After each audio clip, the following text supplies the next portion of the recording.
Everyone, एक बार फिर से आप सभी का स्वागत है आपके अपने यूट्यूब चैनल इंग्लिश कोना में। हमारा जो टॉपिक चल रहा था इस समय प्रीवियस वीडियो से वो है सब्जेक्ट वर्ब एग्रीमेंट, कर्ता क्रिया समझौता। उसके जो रूल्स हैं, किस तरह से कौन से सब्जेक्ट के साथ में कौन सी वर्ब यूज करते हैं, उसके बारे में हम डिस्कशन कर रहे थे। रूल नंबर 11 तक हम पिछले वीडियो तक कंप्लीट कर चुके हैं। आज उससे आगे की प्रोसेस जानेंगे और उसी के साथ साथ वीडियो के एंड में एक नए मॉन्यूमेंट, नए बिल्डिंग के बारे में हम कुछ अमेजिंग फैक्ट्स के बारे में डिस्कस करेंगे और वो होगा सिटी पैलेस जयपुर, जो कि जयपुर के ठीक बीचों बीच एस्टेब्लिश किया गया है, बना हुआ है। और उसके कौन कौन से फीचर्स हैं, कौन कौन से उसके स्पेशल या अमेजिंग फैक्ट्स हैं, उसको देखेंगे later part of this video. इस वीडियो के बाद वाले भाग में पहले डिस्कस करते हैं सब्जेक्ट वर्ब एग्रीमेंट के रूल नंबर 12 से स्टार्ट करते हुए। चलिए, हमारा नियम संख्या 12 जो है, रूल नंबर 12 जो है वो ये कह रहा है कि यदि किसी सेंटेंस में बोथ एंड हो, यदि किसी सेंटेंस में बोथ एंड हो, अब बोथ का मतलब दोनों होता है। अब दोनों का मतलब एक से ज्यादा है तो वो ऑटोमेटिकली प्लूरल हो गया है। तो जिस सेंटेंस में बोथ एंड होगा उसमें जो वर्ब आएगी वो कैसी होगी? बहुवचन होगी, प्लूरल होगी।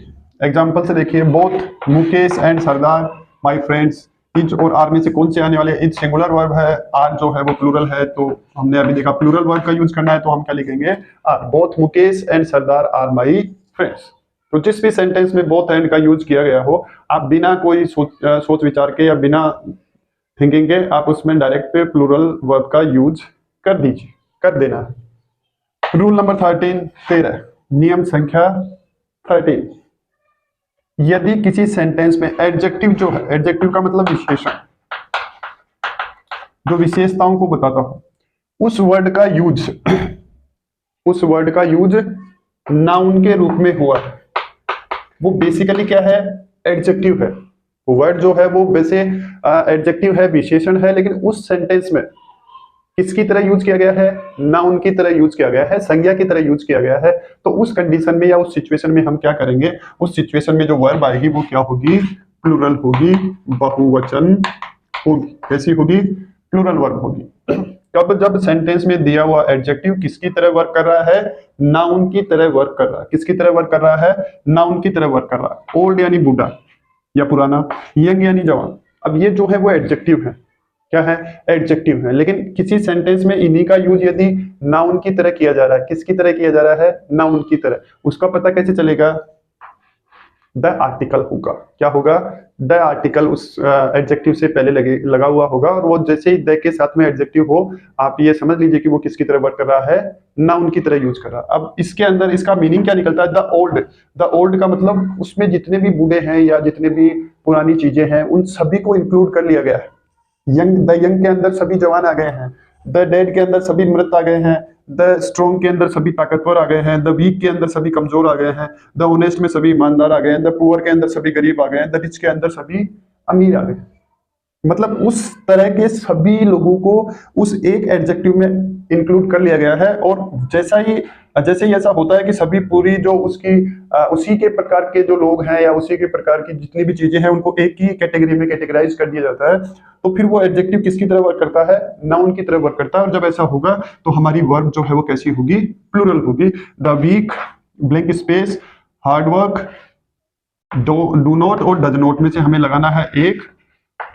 तो डज तो जो है वो सिंगुलर सब्जेक्ट्स जो होते हैं थर्ड पर्सन के, उसके साथ में यूज होती है। डू जो है वो फर्स्ट पर्सन, सेकंड पर्सन और प्लूरल सब्जेक्ट के साथ में यूज की जाती है। तो हमारा जो वर्ब होगा वो कैसा होगा? प्लूरल होगा, जब एडजेक्टिव को नाउन की तरह किसी सेंटेंस में यूज किया जाएगा। नेक्स्ट रूल नंबर 14, किसी सेंटेंस में यदि as well as, besides, with, together with और अलोंग विथ ये शब्द हो, इनको अच्छे से देख लीजिए। As well as, beside, with, together with, along with, यदि ये वर्ड्स दिए हुए हो तो इन वर्ड्स के पहले वाला जो वर्ड होगा, उसके अकॉर्डिंग वर्ब का यूज किया जाएगा। जो ये वर्ड्स होंगे उनके पहले जो भी वर्ड दिया हुआ होगा उसको देखकर हमें वर्ब का यूज करना। एग्जांपल देखिए, you as well as your mother taking food. अब एज वेल एज है, इसके पहले वाला वर्ड कौन है? यू। यू के अकॉर्डिंग इन तीनों में से कौन सी वर्ब आएगी? यू जो है वो सेकंड पर्सन का प्रोनाउन है, सेकंड पर्सन का ही सब्जेक्ट है और उसके साथ में इज तो यूज होगा नहीं, क्योंकि वो तो थर्ड पर्सन सिंगुलर के साथ में यूज होता है। एम जो है वो सिर्फ आई के साथ में यूज होता है, और बचा क्या, आर बचा, तो वो हम उसके साथ में यूज कर सकते हैं। तो यहाँ पे ब्लैंक स्पेस में कौन सी वर्ब आएगी, आर। कौन सी वर्ब आएगी, आर का यूज होगा। तो ये है रूल हमारे 12, 13 और 14। 12 में हमने देखा कि बोथ एंड वाले सेंटेंस में वर्ब जो है वो प्लूरल होगी। रूल नंबर 13 में हमने ये देखा कि यदि किसी एडजेक्टिव को नाउन के रूप में यूज किया जाएगा तो वर्ब कैसी होगी, प्लूरल होगी। ये उन एडजेक्टिव के एग्जांपल्स हैं जिनको नाउन के रूप में यूज किया जा सकता है। ये उसका एग्जांपल है कि किस तरह एक सेंटेंस में हम उसका यूज करते हैं। रूल नंबर 14 ये कह रहा है कि यदि ये वर्ड्स उस किसी सेंटेंस में हो तो इनके पहले वाला जो वर्ड होगा उसके अकॉर्डिंग वर्ब उस सेंटेंस में सिंगुलर आएगी या प्लूरल आएगी, उसका डिसीजन हम इन वर्ड्स के पहले वाले वो वर्ड को देखकर लेंगे। तो ये रूल हो गए हमारे 12 से लेकर 14 तक। चलिए आगे बढ़ते हैं। रूल नंबर 15 ये कह रहा है कि कलेक्टिव नाउन, समूहवाचक संज्ञा जो है, संज्ञा जो है वो यदि एक ग्रुप या समूह को इंडिकेट कर रही है, यदि उनका यूज ग्रुप के रूप में किया गया है तो वर्ब जो है वो कैसी होगी, एक वचन होगी। और यदि ग्रुप के रूप में नहीं किया गया है तो फिर कैसी होगी, प्लूरल होगी। एग्जांपल से समझिए, पहले देख लीजिए कलेक्टिव नाउन्स के एग्जांपल क्या होते हैं। जैसे पब्लिक है, फूड है, आर्मी है, क्लास है, टीम है, फर्नीचर है, ग्रुप ऑफ है, फ्लीट है, मोब है, क्राउड भी लिख सकते हैं आप। तो ये कुछ एग्जांपल है किसके, कलेक्टिव नाउन के।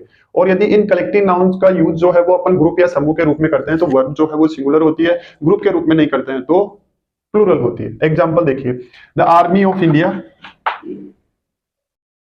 आर्मी ऑफ इंडिया हमारे देश की सेना। वेरी लार्ज एंड स्ट्रॉन्ग, इसमें कोई डाउट नहीं है, लार्ज भी है और स्ट्रॉन्ग तो है ही है।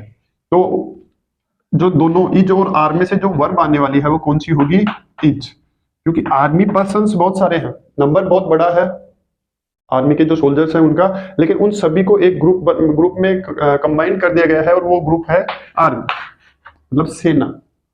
अब सेना के 3 पार्ट हैं, अलग अलग हैं, लेकिन उनका सबका एक ग्रुप बना दिया गया है और उस ग्रुप का नाम है आर्मी। तो जो वर्ब होगी वो कैसी होगी, सिंगुलर। अब इसी वर्ड को, आर्मी को ही हम इस तरीके से लिखें, the armies of India and China at the border, तो इज और आर्मी से फिर कौन सी आएगी, आर।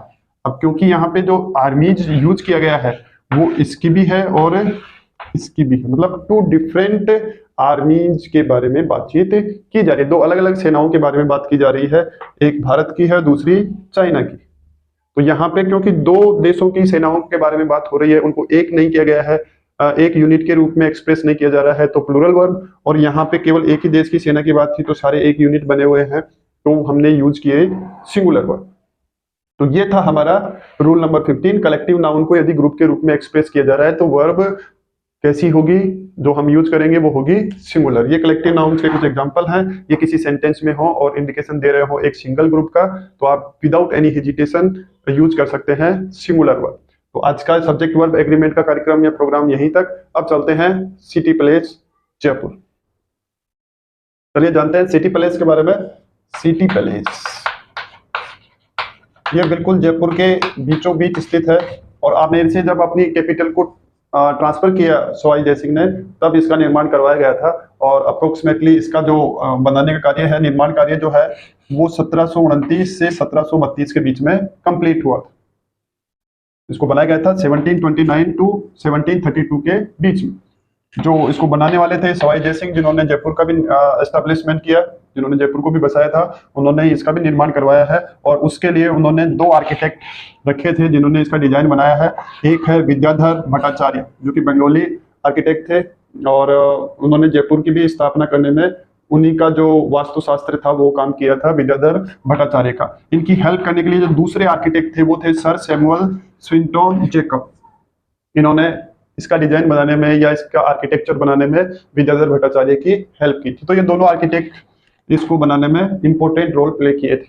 इसका स्टाइल जो है, सिटी पैलेस जो है वो बनाया गया है, ये एक मिश्रण है, फ्यूजन है, राजपूत, मुगल, चालुक्य, इन आर्किटेक्चर्स का एक फ्यूजन है। उसके साथ साथ शिल्प शास्त्र जो है, वास्तु शास्त्र जो है, उसका भी पूरा इसमें ध्यान रखा गया है। बनाने में कौन सी चीज कहाँ पे बननी चाहिए या कहाँ पे होनी चाहिए, उन सभी बातों को इसको बनाने में ध्यान रखा गया है।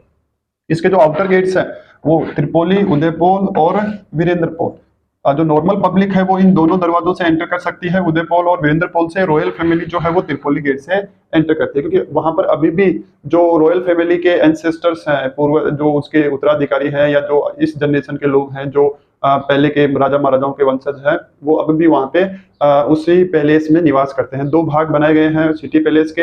एक भाग नॉर्मल पब्लिक को विजिट करने के लिए बनाया गया है, आधा जो हाफ पार्ट है उस पैलेस का, उसमें रॉयल फैमिली अभी भी रहती है रॉयल तरीके से।